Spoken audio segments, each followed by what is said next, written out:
Everyone at Sightglass are builders. We come from a background in software development. We're not just creating strategies, we've executed. We've had those roles in-house. How do you sort of de-risk these big changes that, could be bad or could be good? Ideas are cheap, but the execution is very, very expensive. You need some insight to know, hey, we're confident that this is the thing to go after.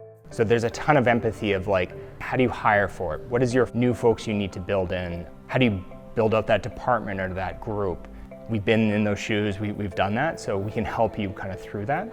I think confidence is something that Sightglass brings at each of the stages. Our clients have a ton of confidence in Sightglass to just kind of go do this. We can align on those higher level objectives and then run the team. And it's a nice way for them to scale their organization. And that means too that it goes from kind of strategy to execution, back to leadership, based on wherever that client is in their journey.